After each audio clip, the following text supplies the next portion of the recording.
Olá, estudantes da segunda série. Nesse vídeo, vamos falar sobre reportagem. Ler e analisar uma reportagem, identificando seus elementos constitutivos e finalidade. Localizar informações implícitas e explícitas na reportagem. Rever os elementos que compõem uma reportagem, identificando sua finalidade. Conosco, além da nossa equipe, o nosso intérprete Ronaldo. Tudo bem aí, Rô? E aí, qual é o sinal para a reportagem? Muito bem. Qual a importância da tecnologia para a preservação das florestas? Você alguma vez já pensou nisso? Te apresento um drone, né? Existem de várias cores, de vários tamanhos, né? Você já deve ter visto até em festas, modernamente se usa. Também em locais de difícil acesso, né? Onde o homem tem muita dificuldade de chegar, monitorando plantações, a lavoura. Hoje percebemos o drone em quase tudo, né? Então, se você vai para um evento, né, você vai ver que a polícia também usa drones para filmar e monitorar. Então, a tecnologia está disponível. E, checando sempre aqui a nossa fonte, revista Pesquisa, FABESP, né? Você pode olhar aqui a reportagem na íntegra. Vamos falar um pouco da estrutura da reportagem. O que você entende sobre estrutura de reportagem? Então, além de informar, ao mesmo tempo em que problematiza uma questão, trazendo causas, consequências, propostas de solução para um determinado problema, o que nós temos? Temos o texto. E como deve ser o texto? Seguir a norma padrão da língua e trazer a opinião de um especialista a respeito. Por exemplo, o título deve fazer o quê? Claro, sintetizar a ideia mais importante da reportagem.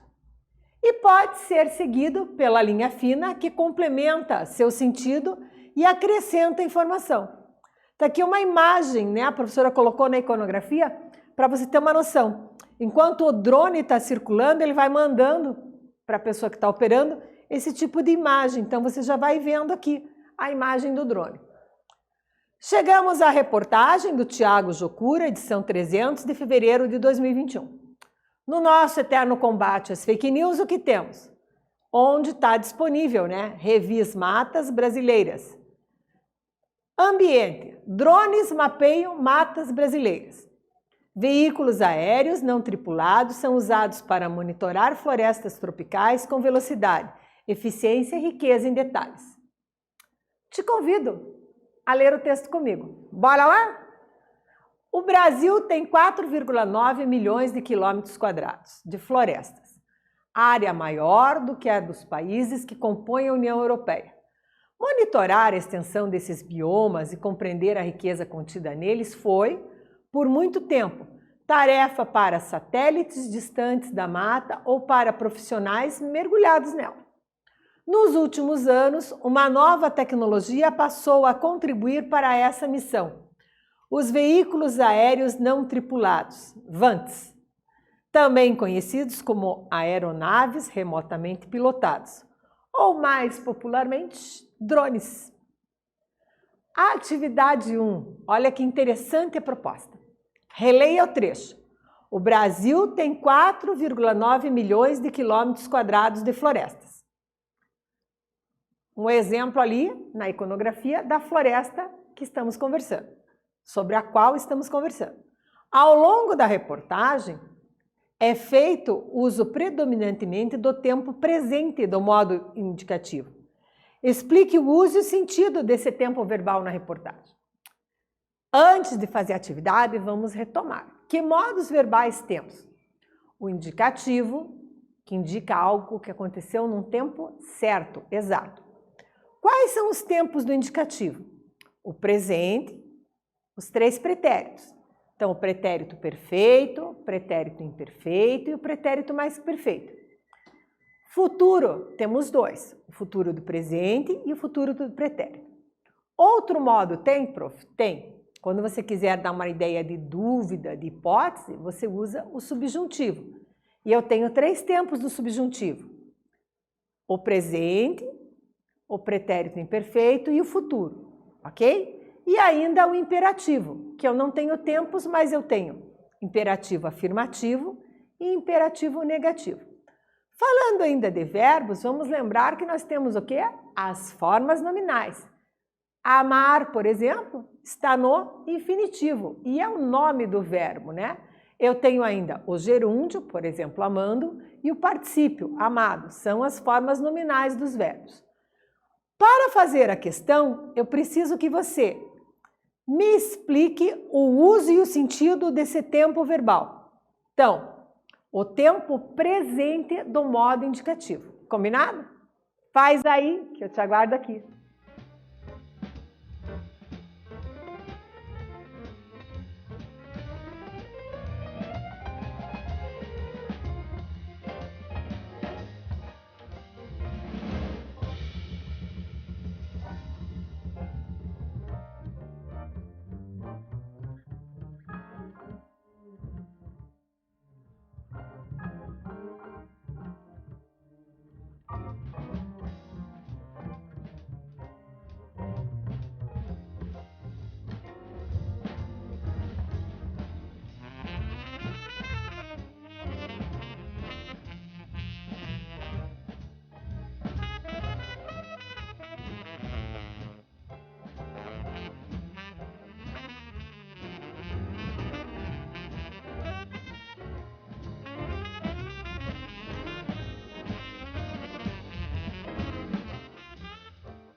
Voltei, gabaritar contigo a atividade 1. Olha só, quando eu acho no texto isso, que está pedindo para ser releito aqui, o trecho em questão, no texto da reportagem ele está assim: o Brasil tem 4,9 milhões de quilômetros quadrados de área, maior que a dos outros países que compõem a União Europeia. Então, quem é que tem?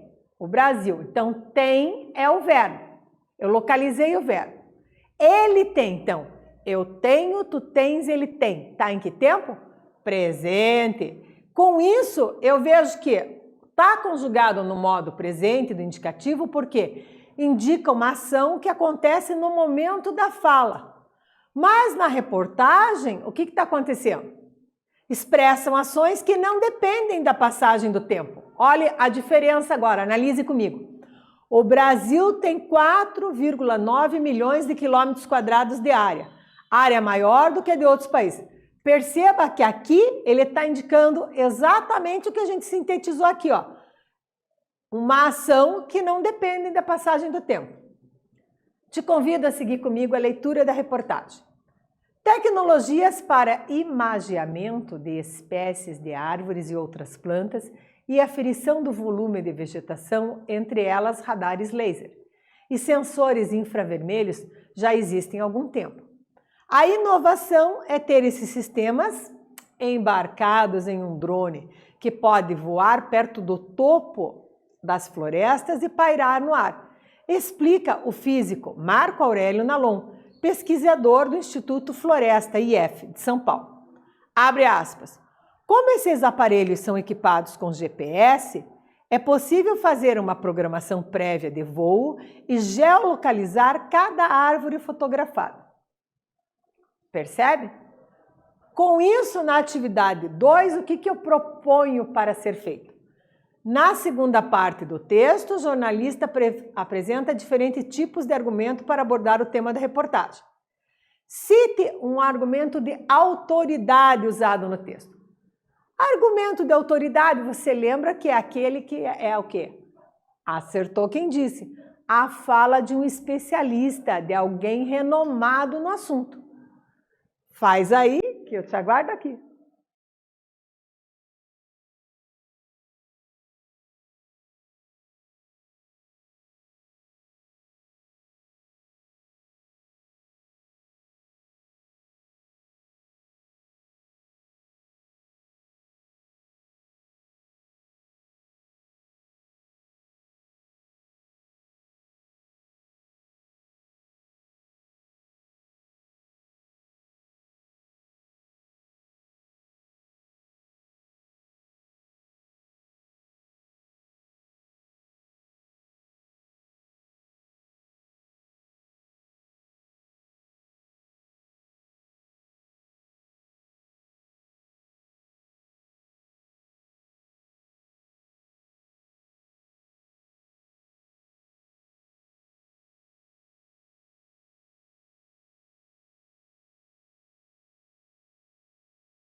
Voltei, gabaritar contigo a questão, olha só. Na segunda parte do texto, ele apresenta diferentes argumentos. Então, vamos retomar a leitura e é a dica que eu te passo sempre. Sempre que tem um releia, você volta ao texto e relê tudo, além do trecho pedido. Por quê? Para facilitar o teu raciocínio referente a essa resposta. Tecnologias para imageamento de espécies de árvores e outras plantas e aferição do volume de vegetação, entre elas radares laser e sensores infravermelhos. Já existem há algum tempo. A inovação é ter esses sistemas embarcados em um drone, que pode voar perto do topo de florestas e pairar no ar. Aí olha aqui, ó. Explica o físico Marco Aurélio Nalon, pesquisador do Instituto Florestal IF de São Paulo. Então, o que eu coloco? Ó? Eu já sei que o discurso, né, do pesquisador e físico Marco Aurélio Nalon é um exemplo de discurso de autoridade, ele é um especialista. Então, fica mais ou menos sintetizado assim aqui o nosso gabaritinho. A inovação é ter esses sistemas embarcados em um drone, que pode voar perto do topo das florestas e pairar no ar. Está entre aspas, porque é uma citação, né? E aí, o que comprova que é o discurso de autoridade. Explica o físico Marco Aurélio Nalon, pesquisador do Instituto Florestal IF de São Paulo. Com isso, fica registrado certinho aqui. Passamos para a atividade 3. Preparado? Sempre, né? Então, olha só. Releia esse trecho. Monitorar a extensão desses biomas e compreender a riqueza contida neles foi por muito tempo tarefa para satélites distantes da mata ou para profissionais mergulhados nela. Até aí tudo bem? Aí a questão. Na reportagem, qual o ponto de vista defendido sobre o monitoramento da floresta? O que ele pensa sobre isso? Que ponto ele defende? E mais, você concorda com o uso de novas tecnologias para monitorar florestas? Faz aí, que eu já volto gabaritar contigo.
Voltei, claro que voltei. Eu sei que você já fez aí.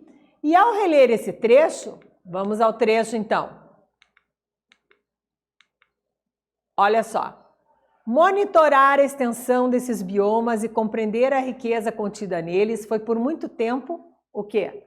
Tarefa para satélites distantes da mata ou para profissionais mergulhados nela.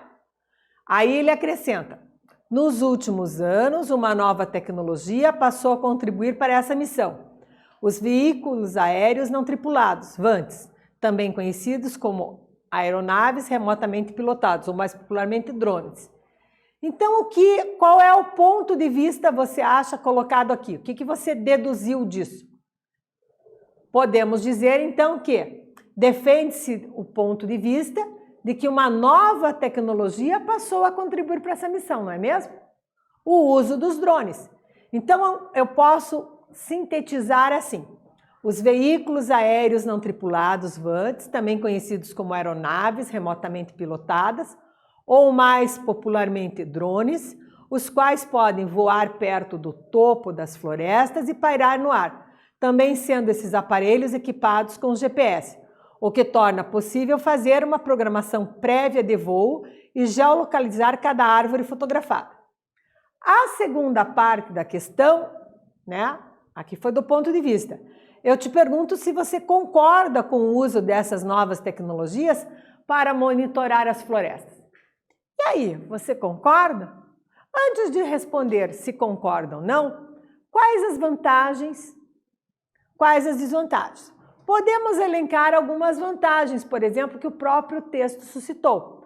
Você pode pairar no ar, não precisa pessoal embarcado lá, embrenhado na mata, né? Prestes a caminhar muito, ou a sofrer intempéries, ou expor-se a riscos desnecessários. Também locais de difícil acesso, né? Então a pergunta é: as novas tecnologias para monitorar florestas, será que elas são melhores? Como que elas são? Veja, tem a comparação, né, com a dependência que tínhamos para satélites, que era lá do espaço, tinha que mapear aquela área, programando o satélite para olhar aquele pontinho lá. Hoje, com o drone, não. E, inclusive, a resolução da câmera, né, dessas máquinas é muito potente. Você consegue, por exemplo, ver um pássaro na copa de uma árvore e identificá-lo, com certeza. Como também a árvore. Sem ter problema do quê? De hospedagem, sem ter problema o quê? De ficar acampado na mata, sofrendo as intempéries. Então, muito mais rápido. Então, apesar de ser uma resposta pessoal, nós aqui argumentamos sobre vantagens e desvantagens e você aí decide se você concorda ou não. Vamos conhecer o presente temporal. Já ouviu falar disso? É usado em textos do campo jornalístico midiático para atribuir a atualidade ao fato apresentado. É empregado também em textos do campo de estudo e pesquisas para apresentar conceitos que ainda são válidos. Características da reportagem. Ah, claro que você sabe quais são. Vamos lá? Então é de que campo? Acertou quem disse? Jornalístico midiático. Tem por objetivo o quê? Apresentar fatos e temas de interesse público como? Com um certo aprofundamento, né? Se compararmos a reportagem à notícia, enquanto a notícia só informa, a reportagem aprofunda, dá causa, consequência, insere mais informações, debate um pouquinho, pode ter entrevista, mais fotos, vídeos, o que você quiser para aprofundar aquilo. Onde circula? Em jornais, revistas, impressos ou digitais. Ou modernamente onde? Em sites e blogs, tá ok? Apresenta em sua composição o quê? O relato de fatos e diferentes argumentos, por meio de dados estatísticos. Quais são? Depoimentos, análise de dados, pesquisas, entrevistas. E a finalidade qual é? Aprofundar informações apresentadas e conferir com isso uma confiabilidade ao texto. Chegamos à atividade mão na massa e eu sei que você curte muito fazer isso. Vamos lá? Vem comigo conhecer. Será como? Será em grupo. Olha que legal. O que vamos fazer? Vamos produzir, ler e discutir mais sobre o tema da reportagem. Qual é o tema da reportagem? Drones mapeiam mapas brasileiras, né? Então pesquise sobre o assunto. Anote dados que você acha relevante e que já estão disponíveis em lugar. Em seguida, aponte os elementos a serem problematizados. Qual que é a ideia? De você montar um mapa mental com as informações sobre os drones que estão presentes nesta aula. E pesquise outras também. Você pode usar www.goconc.com e fazer o seu mapa mental. Quer fazer manuscrito antes? Também pode. Claro que a gente sabe que o uso da tecnologia é mais rápido aqui, né? E fica mais bonitinho também. O que aprendemos? Lemos e interpretamos trechos de uma reportagem. Título, linha fina e lead são elementos o quê? Fundamentais numa reportagem. E fizemos a produção de um mapa mental, não é mesmo? Neste vídeo falamos sobre reportagem. Espero que vocês tenham gostado e até breve.